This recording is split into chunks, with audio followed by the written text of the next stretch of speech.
Welcome to The Paradigm Shift on 4ZZZ 102.1, where we challenge the assumptions of our current society to resist oppression and investigate alternative ways of living, for a world based on justice, solidarity and sustainability.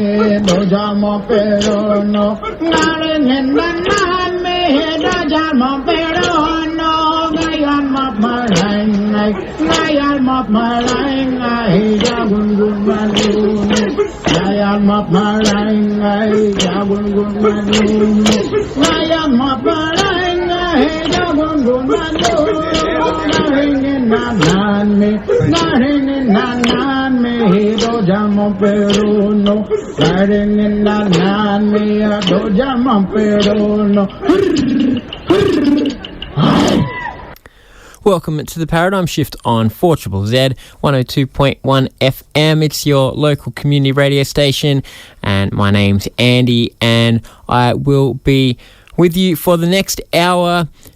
I'm back in the 4ZZZ studio, first time in a little while. Jagger and Turrbal country here, and it is great to be back.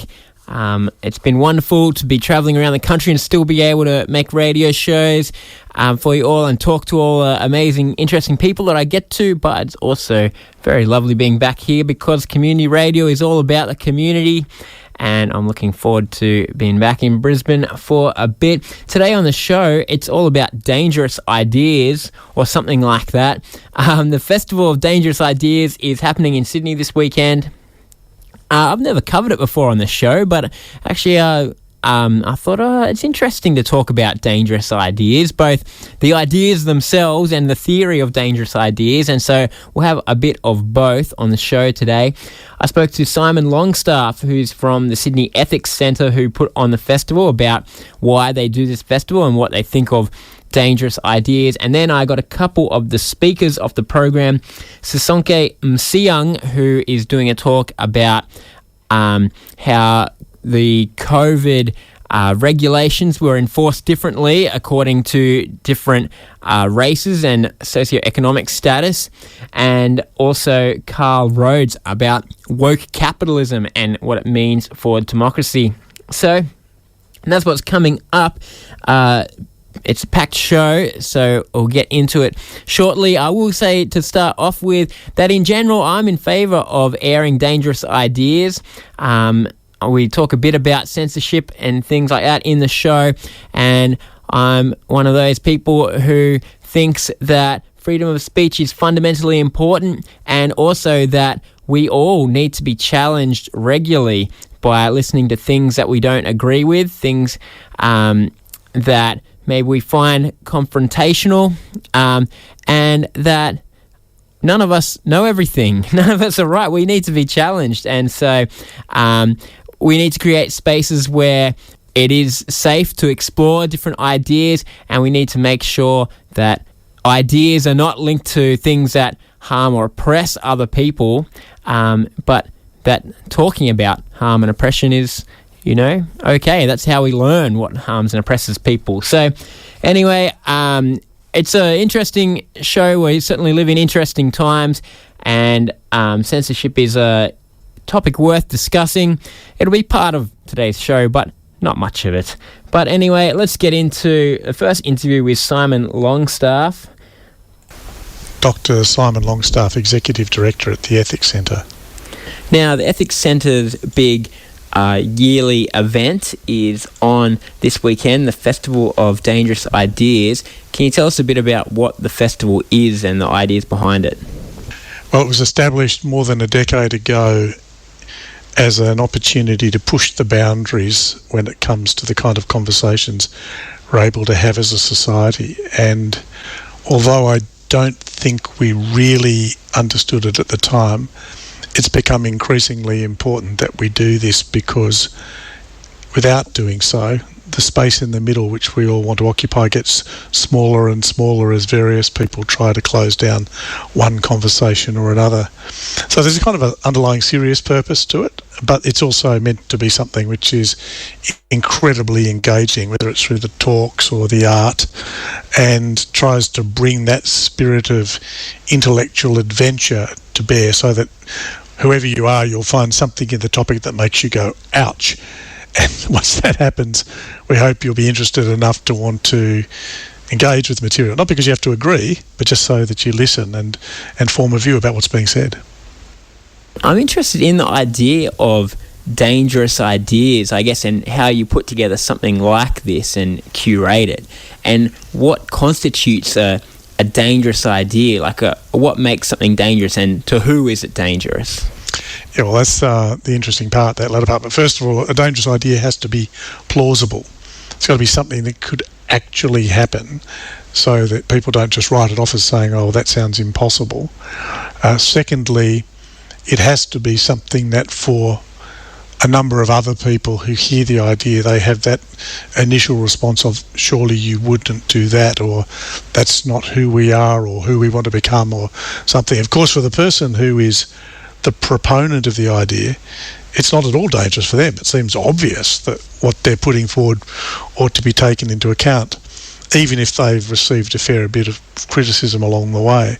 So yes, those are the kind of the major things that you look for an dangerous idea: that it's plausible and that it pushes a button, some area of sensitivity, in a way that gets you thinking about the kind of society you live in or would hope to live in the future. What kind of editorial power does the festival exert? Do you have to agree with ideas, or, is there a limit to what ideas you'll put on? I think, yes, there's always a limit. And so we don't have to personally agree with what the people are saying by any means. In fact, a lot of the time, people will be putting forward ideas which you really don't agree with at all, but they're at least worth engaging with. Our limits would be, certainly we wouldn't tolerate having someone who wants to come along and actually exhort others to engage in violent conduct against others. Wouldn't want to give a platform to somebody who says the intrinsic dignity of one group of human beings is greater than another, because all of the most horrible things done throughout history have been done by people who said, oh, that group over there are not fully human, don't have the same dignity as the rest of us. So there wouldn't be space for that. And there wouldn't be space for someone who is just absolutely off their head in terms of being a lunatic, and putting forward something that has no credibility whatsoever, because that means that the whole festival would be treated as more of a circus rather than a festival for engaging with serious things that really matter in our lives, either today or in the foreseeable future. But within that gives you a pretty broad remit. It means that there'll be things that are said that one group or another will find highly objectionable. There'll be moments of confrontation, whether it's in the ideas expressed or the artwork that we present as part of the festival, because it's more than just talks. There's also a curated art component. And that people will be upset, but then these are events which are not forced on anyone. People come along because they're wanting to test the limits of their understanding and be exposed to those who challenge them. Yeah, it's interesting that you said one group or another will be upset. That I think many of us have observed this trend in the last decade or so, possibly influenced by social media, society becoming more divided, and things that seem obvious and reasonable to one group are objectionable to another. And then so you end up with something that's not so much a controversial topic, but maybe a partisan topic that some people think this is completely sensible, and some people find it offensive and dangerous. I mean, is that different from something being dangerous and controversial in itself? Yeah, well, that tendency that you described, Andy, is exactly what we were putting the festival together in order to try and hold back. You can't totally stop it. The other thing that's happened in the process you described is that people have gone from saying, I disagree with you because your ideas are ill-formed or based on errors of fact or understanding. That's a perfectly normal basis for which one might disagree. But instead there's been this splintering of people into groups where they say, I disagree with you because you hold different ideas to me and therefore you are a bad person. So this kind of moral judgment that people who hold different views are bad is a new thing. Or maybe it's not new in human history, but it's new in terms of our recent history. And so you have to come back to your question, which is essentially, are there some intrinsically dangerous ideas? And are there, or are all ideas only relatively dangerous depending on who's looking at them? And I don't think there are any intrinsically dangerous ideas in the sense that I suppose those that deny humanity, I think that dignity, I'd pretty much go and say, well, anything that undermines the basic, the intrinsic dignity of all humans, that's intrinsically a dangerous idea and something to be avoided because it's based on a falsehood which can let loose some monstrous conduct. But most other things, I think, are more in the space where it's relatively dangerous in the sense that from time to time, place to place, group to group, there will be people who object. And sometimes people will object from polar opposites. Like you'll get people from, if you like, the far left or progressive end objecting to a person, and people from the far right or conservative end, whichever way you want to define these things, objecting. And it'll be the same idea from the same person, and they're objecting for completely different reasons. And that's fascinating when you see that happen. I think looking at your bill for this year, one of your keynote speakers is Steven Pinker, and I think when I saw his name, I kind of thought that, I'm like, well, lots of people disagree with him or maybe dislike what he says, but what he says is fairly mild. It's not, let's radically change things. He says, things are pretty good, and it's interesting to think of today's climate where that is seen as something dangerous. I mean, what was the thinking behind getting him as one of the keynotes?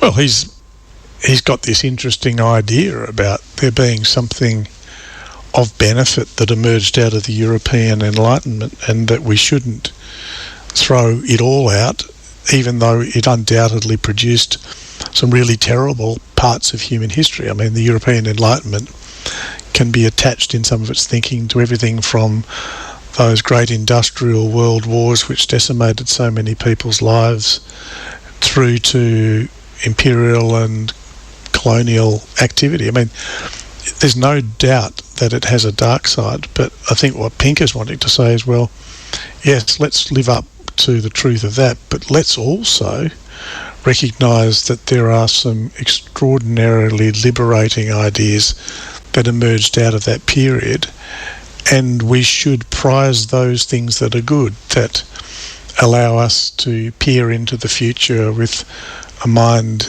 informed by reason, and not to say it excludes all other ways of knowing or thinking or being, but that this has got some value. Now, for people who want to reduce all of the world's ills to a very simple narrative, something like Pinker's arguments could easily be taken as disturbing to the threat. They'd say, he's just a conservative voice in defence of a particular and questionable worldview.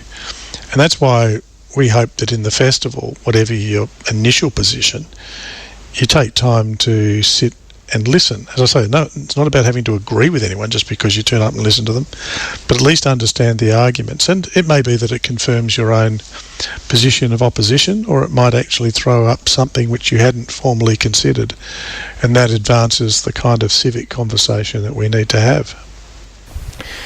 And the one of other topics in this year's festival that's gained a bit of attention, and as ever, I think the Festival of Dangerous Ideas maybe relies on a bit of controversy for some free advertising or something, but generated a bit of controversy.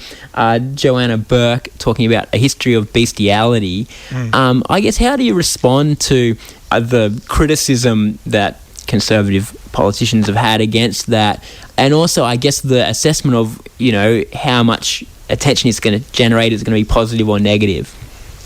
Well, the first thing is you hope, and this is sometimes a forlorn hope, that if there's going to be criticism, it's going to be directed against the actual content of the talk and the ideas that the person's putting, not something which people imagine to be the case, or something which is presented to them as if it's the truth of the case because someone's just got the wrong end completely. And in this case, that's pretty much what happened. A critic started to say, how could this be talked about, by presenting the talk and Joanna Bourke's views in terms that were entirely false. But of course, once people get hold of an idea like that, even if it's entirely false, they don't necessarily check for themselves. They're pressed into making a response. So the idea that Joanna Bourke is speaking to in this particular talk is the kind of idea that a historian would look into. Historians have told us stories of dark and shocking aspects of humanity. They've talked about the history of slavery. They've talked about cannibalism. They've talked about a whole range of things which no one would ever think that they meant to endorse simply by describing what had happened. And in this case, Bourke is telling us the history of the way animals have been treated, not in order to advocate that they should be objects for sexual desire, because she's very clear that she believes that animals should be loved, which is not the same as saying that people should have sex with animals. The danger in this case was almost perfectly demonstrated by the fact that merely wanting to talk about this history prompted that kind of reaction, that people felt it should be taboo, which is exactly what the title for the talk is, that it's the last taboo. Not that we should do it, but that we can't even talk about it. And that's why we put it there, because we want to have things discussed that are otherwise considered undiscussable, so that we can come to terms with the reality of that. And you know, a generation or so ago, there would have been topics to do with other aspects of human sexuality or family life that people say, oh, you surely can't talk about that, even about religion or politics. And yet it's always been part of the festival's remit to bring this together, not by kind of loopy individuals who are just sort of spraying around loose ideas, but by incredibly well-credentialed people like Joanna Bourke, who is a world-class historian. Okay, well, to finish off the interview, you sort of alluded to it at the start, and I think there is a general feeling from a lot of people that maybe society is becoming more censorious. Censorship is nothing new, and I guess in some ways it's just who has the power to censor that changes in how we notice it. But I'm interested in your thoughts in this as somebody who's been organising a festival of this type. Is society becoming more censorious? And then what do we do with this if that's the case? Yes, it is. I think it's becoming more fragile, and I also think it's becoming more fractured as people sort of fall into their little group, and sometimes, as you mentioned, with social media, they have their identity reinforced within an echo chamber where no one different is ever welcome. And all of those things, really, they weaken our attempt to maintain an open civic space where as citizens we can wrestle with the very challenging issues that confront us now and will into the future. And what can we do about it? Well, I think firstly we have to presume goodwill on the part of those who might say things we find disagreeable or offensive, and not merely assume that they're out to upset us, but instead that they might have a quite sincere belief which we perhaps should try and understand even without necessarily endorsing it. And we should continue, even though it's a nightmare every year, to put on things like the Festival of Dangerous Ideas, so that we curate spaces where it's actually safe to go to listen to these ideas. It's not that people won't be challenged, but they'll be challenged in a place where it's okay, where everybody knows what they're doing and it's managed with care and expertise. Okay, well, if for those of us who are not in Sydney and able to attend the festival, is there a way that we can engage with some of the content that you at the Ethics Centre are bringing out? Yeah, I think there are digital tickets on sale that people can plug into. I don't think it's for every session, but there's a pretty good cross-section. And if people go to the Festival of Dangerous Ideas website, they'll be able to see how and where to engage with that material, either on the weekend or later as we make it released to those who are festival supporters. Okay, thanks very much, Simon. Thanks, Andy. On 4ZZZ 102.1 FM, The Paradigm Shift. We were speaking with Simon Longstaff from the Sydney Ethics Centre. They're running a festival this weekend. It's called the Festival of Dangerous Ideas. If you're in Sydney, you can get down and see some of the talks. If not, you can go to festivalofdangerousideas.com, and there are some that will be filmed and you can buy tickets to watch them online. But in general, I think just trying to seek out some controversial, challenging ideas is a good idea and worth doing. If you can't make it to the festival, well, you'll at least get to hear from a couple of the speakers over the next half hour, because I thought let's explore some of the topics that are being talked about. And so I am going to chat to Sisonke Msimang and then Carl Rhodes, who are both presenters at the festival. We'll start off with Sisonke, who her talk is called Precious White Lives, and it is about how the policing of COVID and the response to COVID disproportionately affected people of different skin colours. Let's have a listen. My name is Sisonke Msimang, and I'm a writer from South Africa originally. And you are part of the program of the Festival of Dangerous Ideas this weekend in Sydney. Your talk is called Precious White Lives. Can you tell us what it's all about? Sure. As I desperately work on the last pieces of it. It's a talk that began in my mind, I think, when I arrived in Australia 8 years ago. I'm a Black South African, and the experiences of living in Western Australia were pretty confronting sometimes. And so the talk begins with kind of my own personal experiences of pretty overt racism. But then it moves into what happened in 2020, when the combination of global protests about Black Lives Matters combined with this real sense that COVID was going to affect the communities both in Australia and around the world that were already really vulnerable to all kinds of other things. And so it takes us through a kind of understanding of what it means for us not to talk about how much Black Lives Matter, which they do, but to think about the ways in which white people's sense of their own preciousness often comes at the expense of Black people's pain and suffering. So in terms of COVID, what examples would you say depict this? So there's, on the one hand, there's the stuff that happened at a global level, because Australia is such a rich country. My family continues to live in South Africa. And one of the things that really struck me was how when the vaccines became available in South Africa, they weren't available. And in Australia, we bought enough vaccines for everyone to have 3 times. We had 3 times the amount of COVID vaccine that we needed.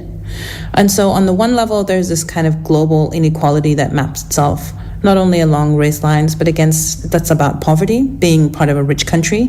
And it really hit me because obviously I was living this really great life in Western Australia. The borders were shut, there were no masks, and more importantly, I had access to every kind of medicine that I needed. And at the same time, I knew that people in my family didn't. So that's the one side of how the examples around COVID. And then, of course, more specifically on the east coast of Australia, we witnessed the shutdown of the Melbourne Towers, which the Victoria Human Rights Commission has indicated was a violation of the rights of the people who were in those towers, who were largely from multi-ethnic communities. I think that was a case of sort of panic, of racial panic. Shut it down, do it quickly, protect everybody else from these Black and brown people. And similarly, I think we saw this in Sydney with the way that what they called the LGAs of concern, local governments of concern, were really policed very heavily. And then we saw Bondi Beach, which had, joggers and, people living their best lives. Yeah, these things were noted at the time in the differences of how the quite restrictive COVID laws were enforced. And there's no doubt that there's a difference in wealth between, say, Sydney's southwest and eastern suburbs, or Melbourne's Housing Commission towers and more comfortable suburbs. But you're saying that there's a racial element to this too, and there's no doubt that there's a correlation between those lower socioeconomic areas and more ethnic diversity. But do you think there's a racial motivation to these actions, even subconsciously? Yeah, I think it's both. I think there's clearly a socioeconomic disparity. And then on top of that, there is the very long history of racism in Australia. And there is a sense in which people who are of darker skin tones are considered, even at a subconscious level, to have less value in the society, to live lives that don't conform and fit into what the kind of norm is. And one of the things about racial thinking, we all know that human beings are all equal and that there is actually no difference between us other than very superficial levels. I think we all accept that today. But the problem is that we inherit this kind of racial thinking from, centuries of scientific racism. And one of the things that determines is the sense that Black people have represented disease and death, the sense that we saw racism against particularly Asian communities, that Chinese people were responsible for the virus. So I think race is an overtone and an undertone that is splayed through, but certainly I'm not suggesting that any policymaker said, we are going to get Black people. It's not that crude.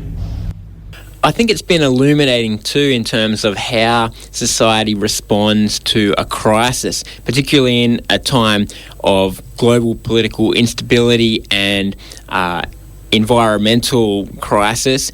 Do you think that COVID and what we've seen over the last couple of years has been illustrative of the good and bad ways that our society deals with crisis? I think you're picking up on something really important, and yes. So I think the idea, I've gone back in my talk and I've looked at various speeches and pieces of legislation, and Alfred Deakin, who was the Prime Minister of Australia, he gave this speech in 1903, and in it he talked about how Australia existed as a nation in order to provide the conditions of life and living for white men and women. So he was very explicit around that.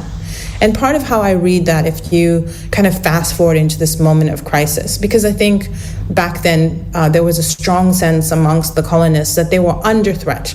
They saw Indigenous people as a threat to them. They saw Chinese people as a threat to their economic security, right? And so I think under threat in a moment like COVID, generally this government did incredibly well in protecting people's lives, et cetera, et cetera.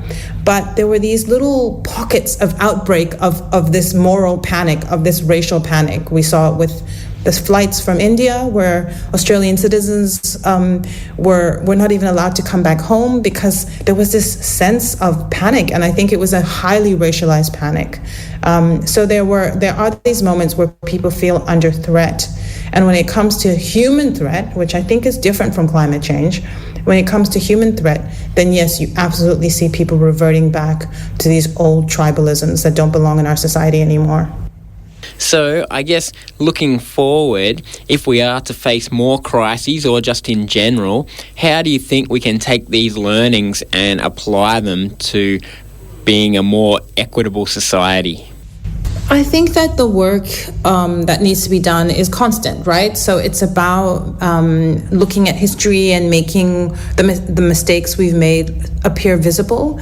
It's about, and I keep coming back to this theme that race is an invention, that none of this stuff is real, and that the more we remind ourselves of it, because it's so easy to lapse back into racial thinking, right? Because racism is real, we kind of tend to want to believe that the differences between us are also real at some physical or biological level. And so I think it's about a constant reminder so that as crises come up, we don't revert to this very false sense of tribe, but that we revert to the sense of us as of our common humanity. Now, I'm interested in the fact that your talk is taking place in this festival of so-called dangerous ideas. Do you feel like your idea is dangerous? No, and I like the fact that you say so-called because I think that there was a moment in which playing around with danger was like a cool thing in the world of ideas. And so while I love the festival, and I think that what it does is allow people to exchange interesting ideas and ideas that provoke, I'm not sure anymore whether danger is a word that I personally would choose to use when I'm talking about my ideas. What about more broadly? And I guess you kind of touched on it then, but do you think it's important to have these spaces where people are able to put out ideas that are controversial or heterodox? Yeah, I think it is. And I guess part of what I am responding to when I worry about danger is that we live in such a polarized society. And part of, I think, what the Festival of Dangerous Ideas, that, like, it's kind of oxymoronic, isn't it, to think about danger and festival together, right? Because a festival is about a celebration and having a good time, and danger is about, like, fear and risk. And so I think the kind of paradox of those two together is about creating places where provocative ideas can be discussed in a way that doesn't feel as if it is in fact dangerous. I'm very aware that Salman Rushdie has just been stabbed and is recovering for a set of ideas that are considered by some people in the world to be dangerous, and therefore that he needed to be stopped, right? So I'm ambivalent about the term danger without moderating it with the notion of festival. Okay, thanks Sisonke for chatting with us. Okay, thanks Andy. You're on 4ZZZ 102.1 FM. The Paradigm Shift is the show. We were speaking with Sisonke Msimang, who is speaking this weekend at the Festival of Dangerous Ideas on the topic which we were chatting about, which is about how COVID policing and I guess the efforts to stop COVID affected people of different skin tones differently, and that revealed something about our society which we might want to evaluate, and that's why we've got to talk about things. It's not that dangerous idea, that one. I think most people by now can accept that racism's not very good, and that we should try to treat people equally regardless of skin colour, and that there are subconscious ways that race is present in our society, discrepancies, even if we try to do things equally, that it's not that simple to just say we're going to do things equally, that race is subconsciously present in lots of different decisions and lots of different actions.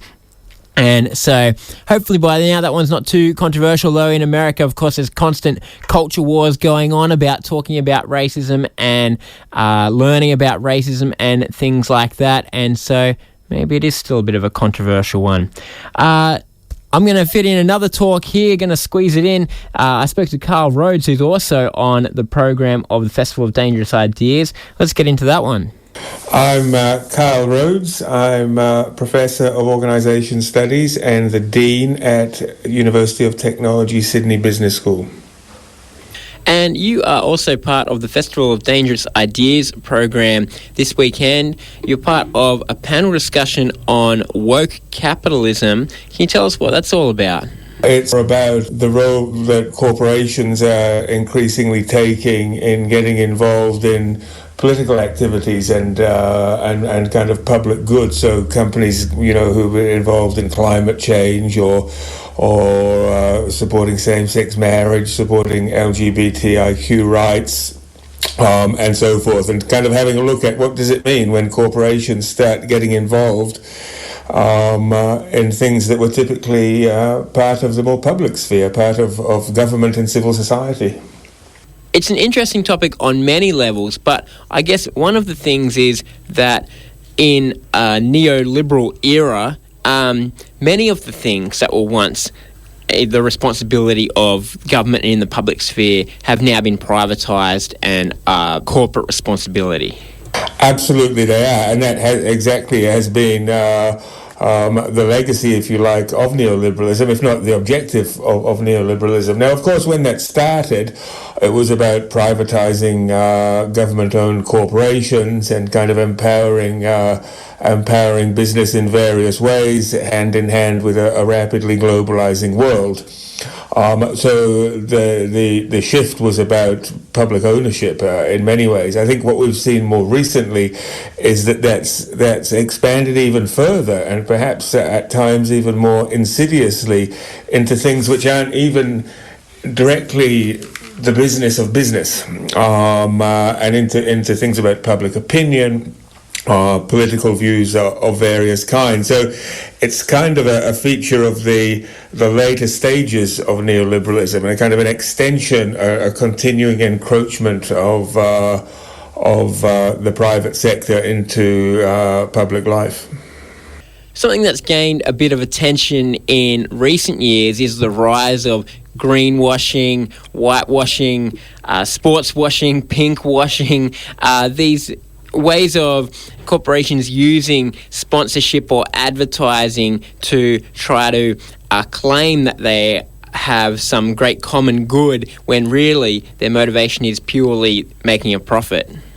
Yeah, it can be, these various washings that you describe, the idea of putting a thin veneer on the top of something to make it look different without really changing its substance. That does and can happen in many ways. But I think what we're seeing now is gone a bit further than that. I think corporations really are changing.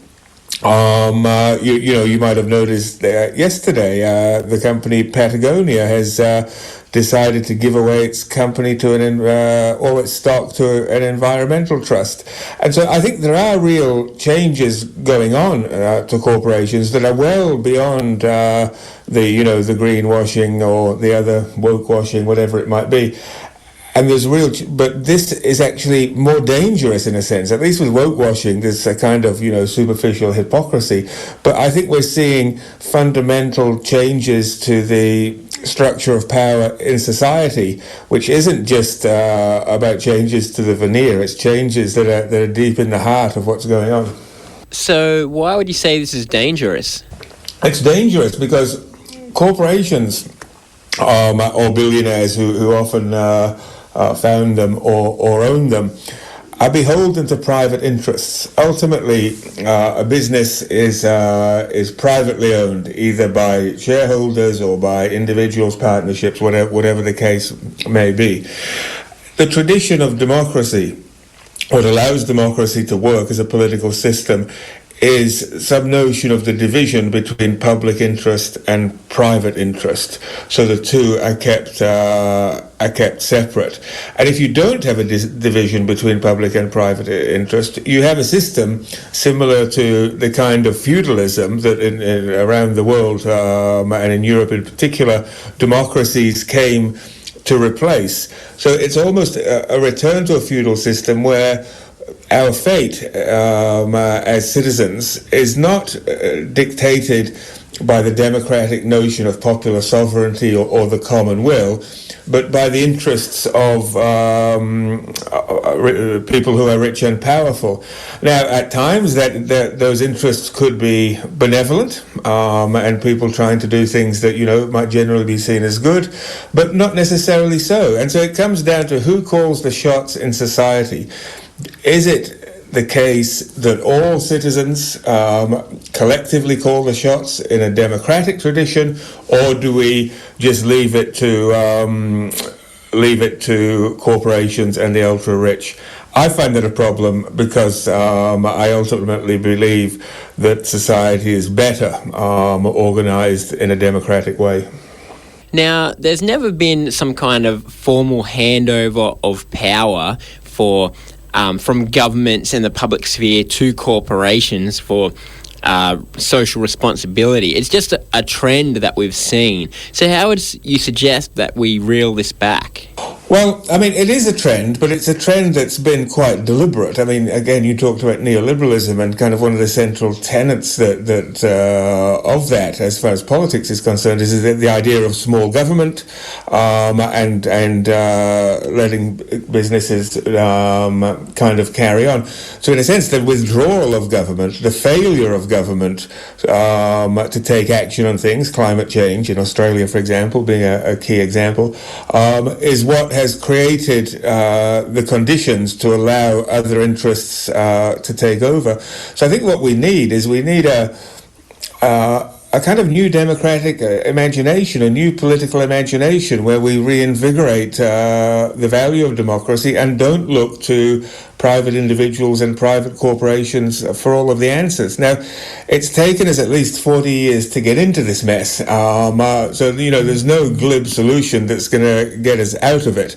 But it really means reviving politics. And to some extent, I kind of see that happening with young people these days. And really, I'm a university professor, so I deal with young people regularly as part of my work. And there really is a generational shift going on, a kind of repoliticization of the youth, which has been not the case for a number of previous generations. So I'm putting my faith in the next generation. It's interesting that you mention climate inaction here, because I'm an environmental activist, right? And we did find over recent years that it was just no use at all knocking on the door of government to try to get meaningful climate action. And so, as a way of actually using our democratic levers of power, there was a shift to focus on corporations and try to get them to take responsibility for climate. And that's something that happened across the environmental movement. And I saw that as a way of actually enacting democratic power when it was blocked at the ballot box. What do you think about that? Yeah, I mean, I can completely agree with you. And I'm sure you remember Scott Morrison handing around a piece of coal in Parliament while his buddies were tittering in the background about who's afraid of this. I mean, completely pathetic response from the Australian government over an extended period, which does seem to be changing. I'm very pleased to see. But yeah, I mean, as an activist, you kind of get done what you do. But and as an activist, you are also exercising your democratic rights to take that to engage in that activism, to engage in protest where necessary, and to get things done. So in many ways, the change that we see corporations now in terms of climate is the result of the work that people like you will have done, in the same way many other changes. So it's important to see that as a kind of democratic outcome.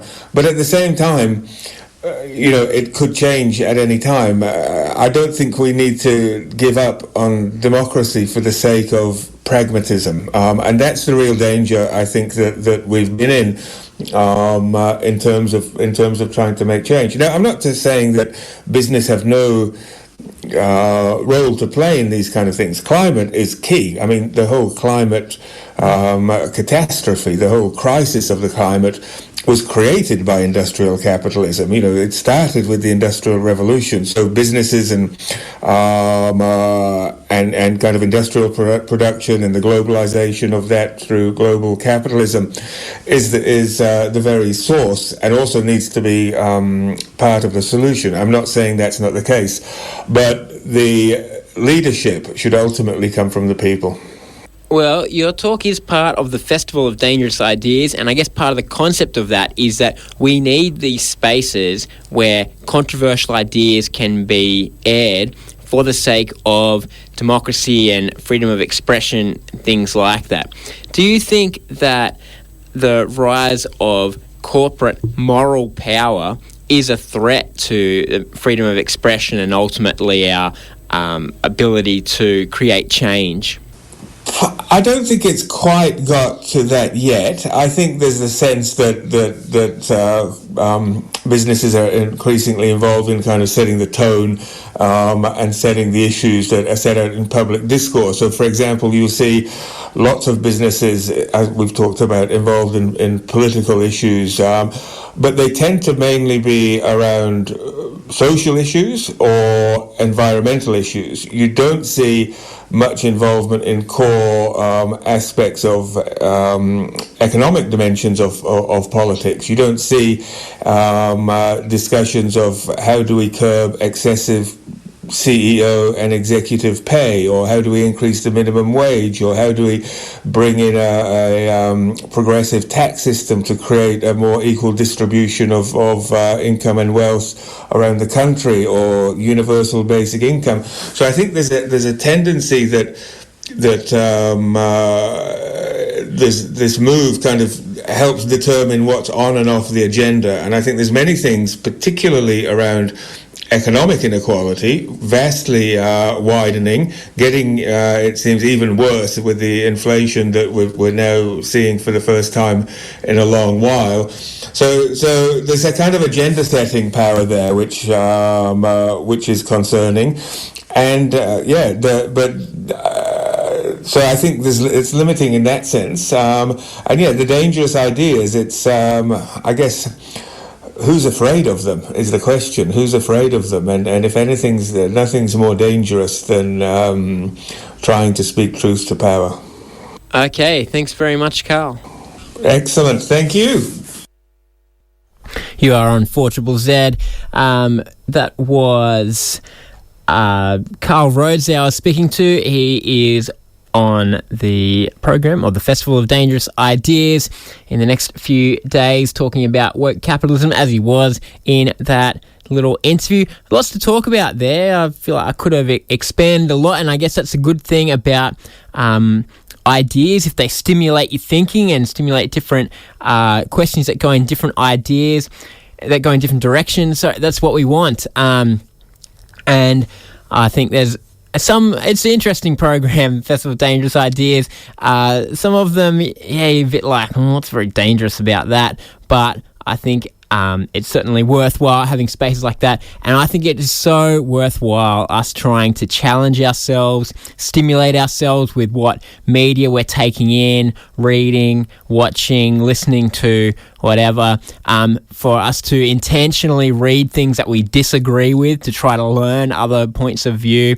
and to try to learn how to engage people that we disagree with and things like that. Fundamental for life as individuals, I think, but also for us as a society, and how are we going to progress.